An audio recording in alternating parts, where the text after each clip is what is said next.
Hi, I'm Elisa. Welcome to day 315 of our 365-day Bible reading plan. Today's reading is titled Paul in Prison. We'll be reading Acts chapter 23, verse 23 through chapter 24, verse 27 in the New Living Translation. Then the commander called two of his officers and ordered, "Get 200 soldiers ready to leave for Caesarea at 9 o'clock tonight. Also take 200 spearmen and 70 mounted troops. Provide horses for Paul to ride and get him safely to Governor Felix." Then he wrote this letter to the governor. From Claudius Lysias to His Excellency, Governor Felix, greetings. This man was seized by some Jews, and they were about to kill him when I arrived with the troops. When I learned that he was a Roman citizen, I removed him to safety. Then I took him to their high council to try to learn the basis of the accusations against him. I soon discovered the charge was something regarding their religious law, certainly nothing worthy of imprisonment or death. But when I was informed of a plot to kill him, I immediately sent him on to you. I have told his accusers to bring their charges before you. So that night, as ordered, the soldiers took Paul as far as Antipatris. They returned to the fortress the next morning, while the mounted troops took him on to Caesarea. When they arrived in Caesarea, they presented Paul and a letter to Governor Felix. He read it and then asked Paul what province he was from. "Cilicia," Paul answered. "I will hear your case myself when your accusers arrive," the governor told him. Then the governor ordered him kept in the prison at Herod's headquarters. 5 days later, Ananias, the high priest, arrived with some of the Jewish elders and the lawyer Tertullus to present their case against Paul to the governor. When Paul was called in, Tertullus presented the charges against Paul in the following address to the governor. "You have provided a long period of peace for us Jews, and with foresight have enacted reforms for us. For all of this, Your Excellency, we are very grateful to you. But I don't want to bore you, so please give me your attention for only a moment.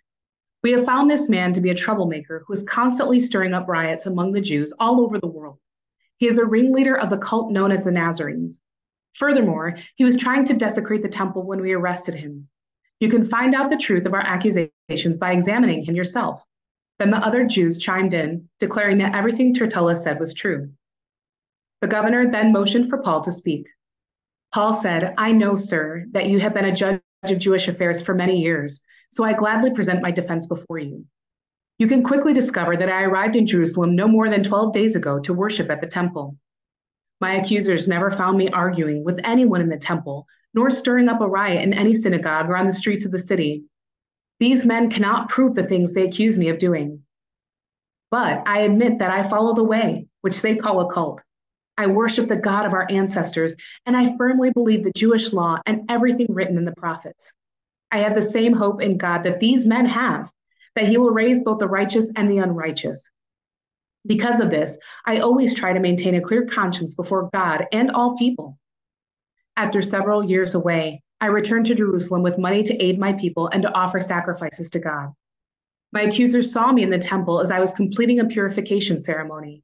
There was no crowd around me and no rioting, but some Jews from the province of Asia were there, and they ought to be here to bring charges if they have anything against me. Ask these men here what crime the Jewish High Council found me guilty of, except for the one time I shouted, 'I am on trial before you today because I believe in the resurrection of the dead.'" At that point, Felix, who was quite familiar with the way, adjourned the hearing and said, "Wait until Lysias, the garrison commander, arrives. Then I will decide the case."